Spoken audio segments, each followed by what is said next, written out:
Last week, So Young International, that's SO-YOUNG, in case you had trouble finding the filing like I did, went IPO on the NASDAQ, raising over $166 million. So Young, whose Chinese name is Xin Yang, or New Oxygen, has a mission to bring health and beauty to everyone as the most trusted technology company in the broader consumption healthcare service industry. What the heck does that mean, you ask? In plain language, So Young is an internet company that markets and facilitates plastic surgery and other medical cosmetic procedures to Chinese customers. That's right. It's basically an app that gives you expert content so you can ask questions and do research. It provides you with a social community so you can get some support and further advice. And once you're pretty sure you know what you want, you can use the reservation function to actually book the procedure. In total, it's raised about $250 million or so in venture capital, including some from Tencent back in its Series C. Last year, it made $90 million in revenue, which was more than a dozen times more than its revenue just 2 years ago. It also made $8 million of net income and claims to have a market share, in terms of time spent on similar apps at least, of 82%. Maybe that's why investors are positive on the company. After pricing at $13.80 per ADS last week, it's now trading at about $20, which is a respectable jump. Yeah, especially when you consider the performance of other recent Chinese IPOs. I'm talking about Douyu, the subject of our episode 43. Douyu announced its IPO around the same time, but has had to push back its debut plans due to market uncertainties. It's a volatile world out there. What makes So Young different from the other Chinese companies we've been covering? Ruhan, the influencer marketing company, was also a category leader and the first like it to go IPO in the US. But it's since stayed well below IPO price. Are you telling me, Ray, that the plastic surgery market is bigger than the influencer marketing market? Well, what if I did? The medical cosmetology market is indeed huge. And again, China, while not necessarily the largest market by size, Americans are still spending more money on plastic surgery than any other country. China seems to be leading in terms of how well the industry has integrated with technology, especially mobile internet. Yet another consumer internet segment in which Chinese entrepreneurs have uncovered some unique opportunities. Well, let's not waste any time and get right to it. How are Chinese people keeping so young and more beautiful? The president's key economic team goes to China. After a whole night thinking, I say I still want to do it.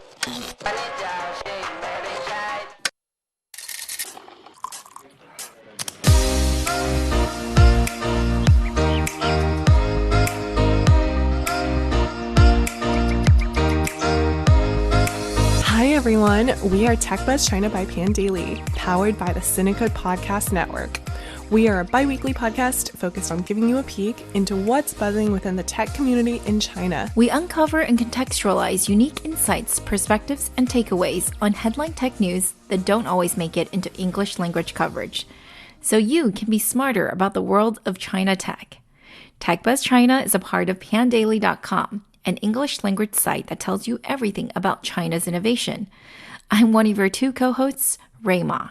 And I'm your other co-host, Yingying Liu.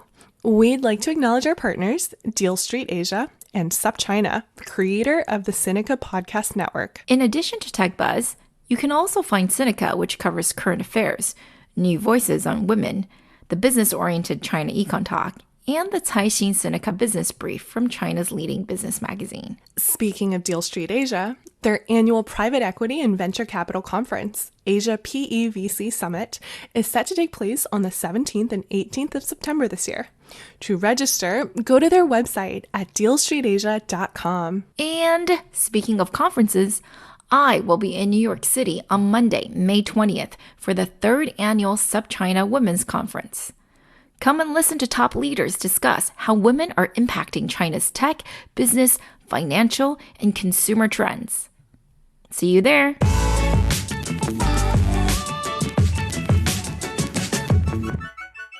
Today's episode is brought to you by the University of San Francisco. USF's new Master's in Applied Economics combines econ training with practical skills and data analytics, all geared towards helping you understand and analyze today's new digital economy. Their curriculum covers skills like R and Python, machine learning, and experimental design, plus topics like the economics of platforms, auctions, pricing, and competitive business strategy. To learn about joining the fall 2019 inaugural class, TechBuzz listeners can visit usfca.edu/techbuzz.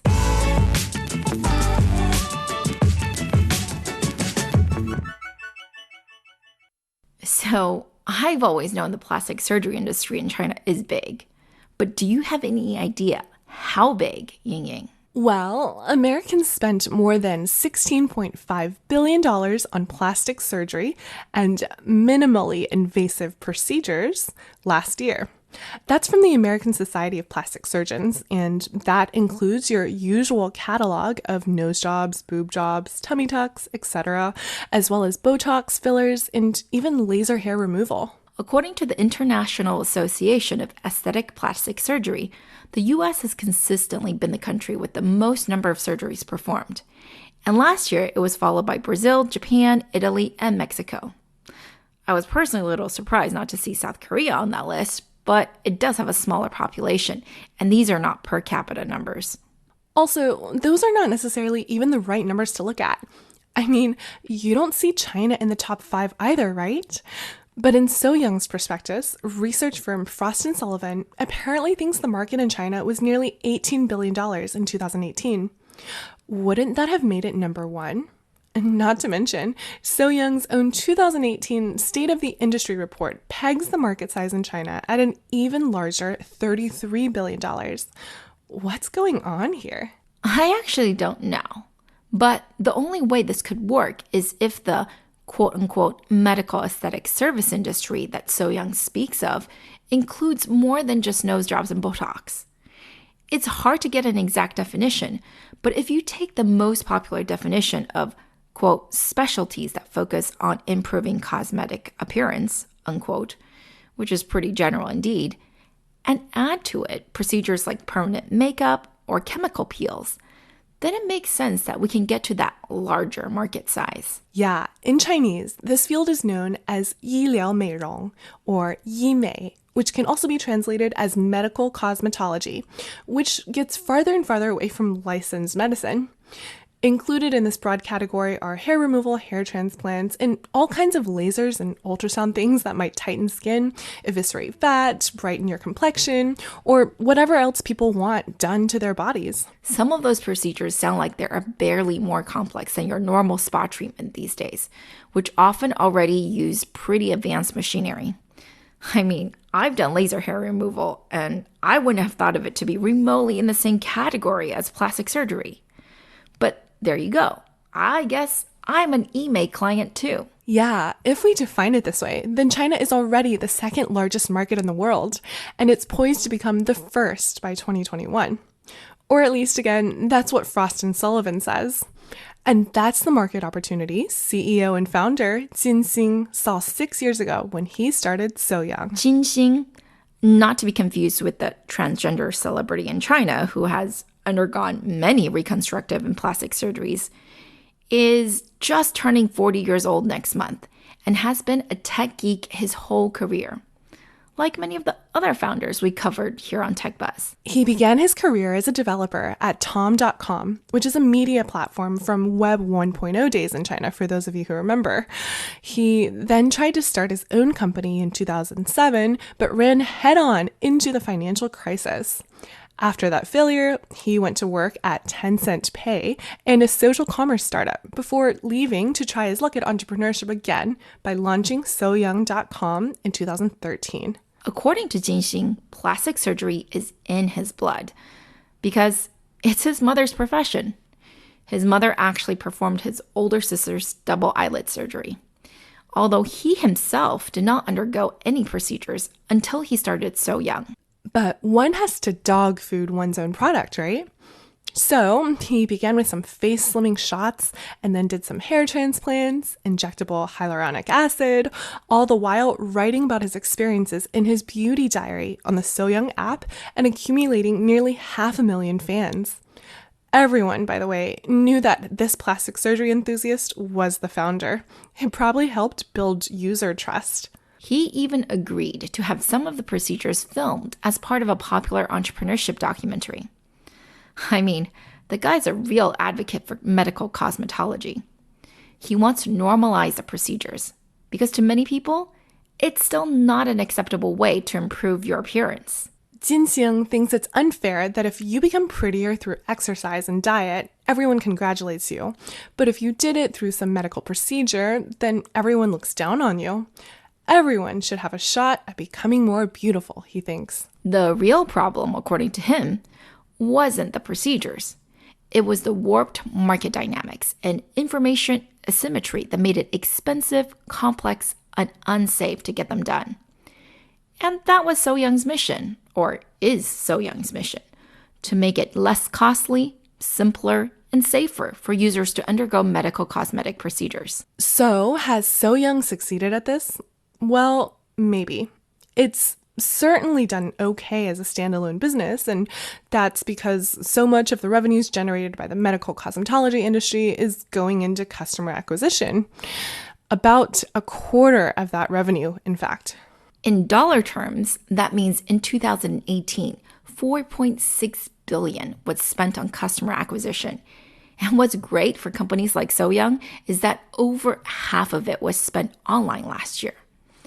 Of course, a lot of it probably went to search engines and the like, but targeted platforms like So Young would for sure be a preferred channel. Search engine Baidu, by the way, is also a key beneficiary. While I always knew that something like 1/3 of Baidu's search revenues come from healthcare, what I didn't realize was that half come from Yimei. And So Young has grown along with that market. In 2016, So Young's advertising revenue was not even $3 million and barely over 1/3 of total revenues, with the bulk of sales coming from reservation services. And by now, that situation has totally reversed itself. Now it's reservation services that make up 1/3 of the revenues, while advertising gets the lion's share. As we already mentioned, So Young has just these two revenue sources, and they do exactly what you think they do. Advertising, which is typically impression-based or via paid articles on its social media, and reservations, on which they take a percentage as commission payment, usually about 10%. So Young is quick to point out that their definition of commission is quite expansive and extends to not just the actual online booking, but all bookings made by that particular customer with a particular service provider for the lifetime of the user. That's right. As long as the user got to know the provider through So Young, then So Young's contract stipulates that forevermore, all procedures done by the provider for the user is subject to So Young's commission rake. This is obviously important because for many people, medical cosmetic procedures are not one-time done occurrences. While it's true that many users get addicted to beautification and get more and more work done, there's also just the simple fact that a fair amount of procedures, particularly the non-invasive kind, require regular maintenance and upkeep. That's true. Your typical Botox and acid treatments are generally only good for half a year. And according to So Young, 92% of customers return again for additional procedures within 3 to 6 months. Most customers cannot accept becoming quote-unquote ugly again, so they will happily reach for their wallets if it worked well the first time. If you ask me, So Young is so very smart to hold on to these recurring revenues. In this way, I suppose it can be argued that So Young is not just doing pure lead generation, but has a genuine incentive to have its customers be happy with the service provider they pick. They only win big when customer satisfaction is high. And for a company with nearly 900 people, they actually only have 22 customer service personnel, which I'm going to interpret as them providing a pretty good customer experience generally. That's a good point. In addition, I was thinking it's just all PR, but maybe there is something to the point that Jinsing made about this industry needing a bit more educated staff than many of the other Chinese internet companies, and this being a sort of barrier to entry. Right. The product is less standardized because, let's face it, healthcare is a very personal product, and everyone's body is different. But most especially when we're talking about cosmetic surgery, no two procedures are going to be exactly alike. Obviously. I'm not super convinced that means So-Young's employees need to be very knowledgeable medically, although that's what Jinsing is claiming. But I do believe that if the product and processes were poorly designed, for example, if the experts on the app were not vetted properly and gave really crappy advice, then yeah, So-Young wouldn't be able to survive for very long. After all, this is an area rife with lawsuits. And while So-Young has not been totally horrific at keeping away the quacks and cheats from their platform, it certainly hasn't succeeded entirely. There are plenty of lawsuits against the company for recommending and endorsing practitioners who are of questionable ability and ethics. But I do think this is difficult to pin on So-Young entirely, because as long as they have the proper licenses, it doesn't make sense for So-Young to ban them from the platform, does it? They're just an app after all, not regulators. Yep. So-Young's argument is that the user reviews in the app will reveal the bad actors, and as long as that process is fair, then the truth will always come through.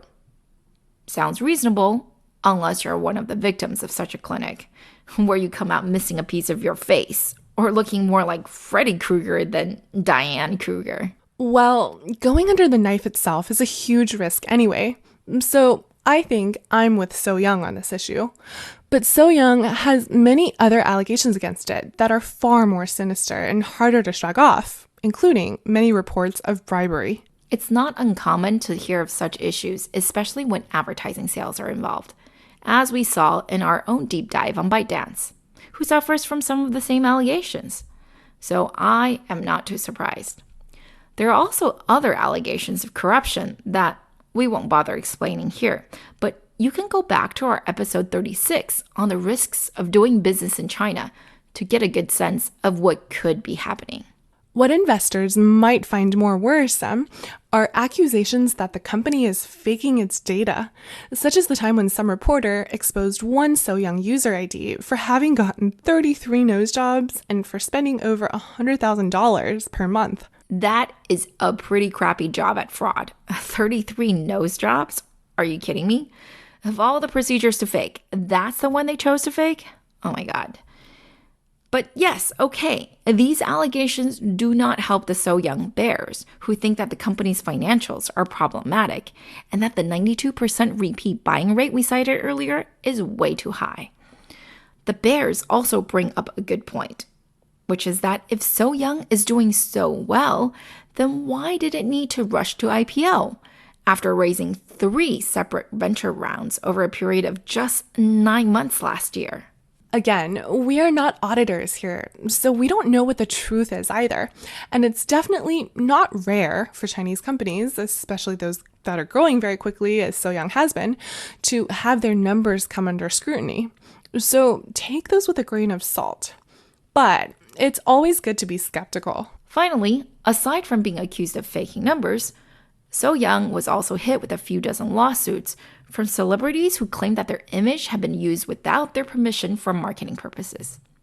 But if you ask me, that is hardly an existential risk for the company. No consumers will be running away because Angelababy comes out and says that no, she did not get a nose job through So-Young's platform. True. No one cares because everyone knows she's had so much surgery anyways. So out of all the legal risks we just listed, the first one, where procedures go bad and consumers sue, claiming that So-Young didn't properly protect them from bad doctors, is probably still the most harmful and actually capable of seriously damaging So-Young's reputation. Honestly, if you ask me, the market is just still growing so fast that So-Young and everyone else in this category can make quite a few mistakes and still make it. And the VCs know it. One of its closest competitors, Gengmei, which means more beautiful, also raised more money recently, to the tune of $50 million last summer, led by Meitu, China's most popular selfie beauty app. Right. In fact, So-Young's annual State of the Medical Cosmetology Industry report shows that on a per capita basis, China still has room to grow 6 times before catching up to neighbor South Korea, a leader in artificial beauty. The same report also says that about 20 million Chinese people underwent cosmetic procedures in 2018, and that almost 2/3, or 64%, were born after 1990. 19% were born after the year 2000, meaning that they were under 19 years old. Okay, that's a little terrifying. I mean, aren't you still riding out the tail end of puberty at that point? As Chinese people like to say, 脸还没长开呢. Your facial features are still in flux. There's still lots of baby fat going on.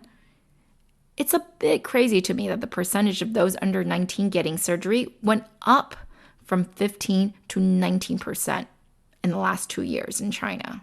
That makes me sad because they're going to look back at those days and realize how beautiful they are years later. Or maybe not. So-Young's report also showed that most people were either supportive or neutral towards plastic surgery. Only 16% were vehemently opposed, with another 18% professing that they don't care, and 25% who were avid supporters. The rest were okay with these elective procedures as long as they weren't overboard, and 5% were courageous enough to consider invasive surgeries. I'm with the 84% who are neutral or supportive. It's not my face, nor my body. Why do I care if everyone else is simply trying to be more beautiful? I mean, hey, maybe it really does give them the confidence they need. A recent survey claimed that plastic surgery ranked number 7 on the 8 major ways Chinese females build confidence. Of course, that survey was sponsored by So-Young, so I would put a big asterisk next to those results. I agree. Everyone should be able to make their own decisions. But it is worrying when looks become such an established part of society that it isn't just part of dating, which most people can accept, but formalized into hiring processes. And that's something we want to highlight is happening, or is still happening, should we say, in China today. It's getting better, but it's still pretty normal to see job ads that have, as part of the job requirements, good looks. I mean, they might euphemistically put it forth as 五官端正, which can be loosely translated as having a pleasant appearance, but everyone knows what they're really saying is be as good looking as possible. Yes, there was a stink raised around tech giants having such language in their job ads last year, but if you're walking around China, you'll see that lots of ads for restaurant or hotel staff that are posted on the windows will say not only pleasant appearance, but also have age and height requirements. This is what South Koreans call lookism in their own job market. In Chinese, people call it 颜值经济, or appearance economics. And this is not a crazy assertion. In 2015, surveys showed that 49% of plastic surgeries were for 工作需要, or quote-unquote needs of the job. Now, it's possible this survey was super unscientific, but assuming basic survey protocols were followed, that is a very high number of job-necessitated procedures, more than double the next popular reason, which was making my partner happy at just 23%. Sounds awful, right? Well, the good news is that in just 3 years, attitudes have changed. When the same survey was given in 2018, the number one response at 57% was to make myself happy. Now, I don't know if that's the right way to go about it, and I'm not sure that's healthier than doing it for your job, but some have interpreted this as more empowerment, especially for females, who still do make up the bulk of customers. Yes, we are still the bulk, but men are catching up. Men make up 11% of eMaid clients, but spend almost 3 times as much on average. I'm actually not surprised by that. Hair transplants, by far the most popular procedure for men, are expensive. What might surprise you is the income distribution of the customers. You'd think that this market is for the highly affluent. But again, if so many young people are doing it, and as we've already said, there's rampant beauty discrimination, even in, or should we say, especially in non-desk, non-white collar jobs, then maybe you won't be shocked by the statistic that almost 50% of Yimei customers are making less than $1,500 a month, which is a very average income in urban China. Barely middle class, really. But maybe that's why they're so incentivized to spend a few $1,000s on themselves, because it has the capacity to change their lives.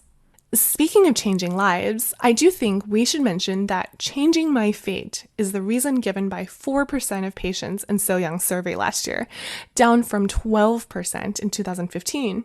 It's still a small percentage of people, but it's nonetheless a strong consideration for many Chinese. How can plastic surgery change your fate, you ask? Well, in Chinese culture, there is the belief that your face, 面相, as in the literal distribution and shape of your features, the contours of your face, the placement of blemishes or beauty marks, well, these can all determine the trajectory of your life. It's just one of those lingering superstitions with no logical basis, but plenty of people in China subscribe to it. Yeah, this is a real thing. Ray herself downloaded So Young this week to do research for this episode, and they have this camera function called a face test that's pretty hilarious. It detects where all of your features are and gives you the ratios, for example, of the distance between your eyes and nose, and lets you know what your score is in terms of how smart you look, how mature, i.e. old, you look, how distant, i.e. haughty, you look. I got the goddess face, 女神脸, which sounded pretty good to me until I realized that what it's really saying is that my score is sort of in the middle for all three. I.e., I look old, but not too old, smart, but not too smart, and just a little approachable. Those three being the primary attributes that I guess Chinese women care about. You can also click on any of the other faces that you want to look more like. For example, a Wang Hong or internet celebrity face, a Korean style face, a Japanese style face, whatever. And then it will show you the procedures it recommends and also show you what you'd look like post-surgery. And this being China, one of the options is 好嫁脸, or very marriageable face. Another option is 变聪明, or become smarter, but which I believe they probably mean not actually altering my IQ, but just looking like I did. According to the app, I only have to do 3 surgeries to look smarter, but they suggest 7 for capturing a husband. Guess I'm going to be dumb and single for a while. You guys might be laughing, but this is a popular marketing tactic. Apparently, there are specific facial features that are more likely to bring you a prosperous life.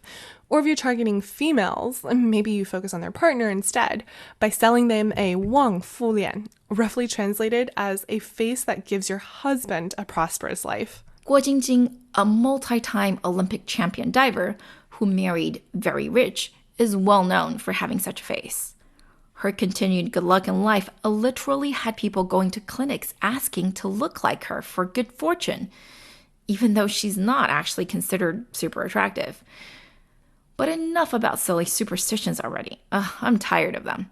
It's time to wrap up this episode and summarize exactly what's going on with the crazy world of medical aesthetic procedures in China.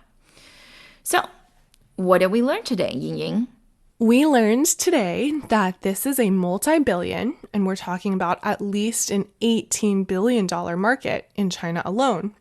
In addition to plastic surgery, this sector also includes non-invasive procedures such as Botox and even less technical procedures like permanent makeup. Basically, anything that uses any kind of medical knowledge or expertise for the purpose of making someone more beautiful. It's also incredibly fast growing, with the entire industry projected to grow at least 20% and up to 40% every year for the next few years. And because most of it, like 95% of it, is still occurring offline, so the opportunity to capture the online medical cosmetology market is actually tremendous. No wonder then that several dozen companies addressing exactly that were founded in the last few years, with a few of them, like So Young, Xinyang, and Gengmei, iGengmei, raising hundreds of millions of dollars. And So Young, the topic of today's episode, even went IPO last week on the NASDAQ. Most of the demand for these procedures are being driven by young females, particularly the under 30s, who make up almost 2/3 of customers. Males are fast growing, but still make up just over 10% of customers. Either way, surveys show that society has become more and more tolerant of such procedures, and that the primary reason people undergo them is to make themselves happy. Well then, Shanghainese people must be very happy because they top the list for procedures done in China, followed by Beijing, then third, Chengdu, home of pandas, and spicy Sichuan food. I find that a bit odd because Chengdu has always been known as a land of pretty girls, but maybe there's a pressure to uphold the stereotype. Or they're just doing it for their jobs, at least in China and neighboring South Korea, where many people think career success is correlated with beauty, leading to what you can either call lookism or appearance economics in these two countries. Are apps such as So Young part of the problem or part of the solution? Well, if you ask CEO Jin Xing, whose own mother is a plastic surgeon, he thinks that one day when So Young is so successful that everyone is able to undergo whatever procedure they want to because it's become so cheap and so easy to be beautiful, the world will actually become a more fair place. Because everyone is beautiful, so there will be less discrimination. So Young does claim that out of the 400 procedures it has on its app, online costs have decreased an average of 29% over the last 3 years. That's because So Young has made the market a lot more transparent, so unscrupulous service providers can't take advantage of information asymmetry. What do you think? Do you agree that So Young is indeed making the world a more equal place? Vote on our Twitter poll and let us know what you think.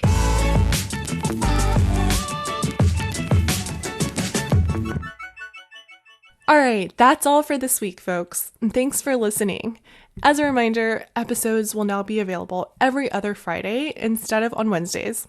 We really enjoy putting this together, and we're always open to any of your comments or suggestions. You can always find us on Twitter at ThePanDaily, at TechBuzzChina, and my personal Twitter account is spelled GINY. And my Twitter is spelled RUIMA.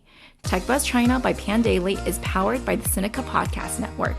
Pandaily.com is an English language site that tells you everything about China's innovation. Our producers are Shaw Wan and Kaiser Kuo. Our interns are Wang Wenlu and Mindy Xu. See you in 2 weeks.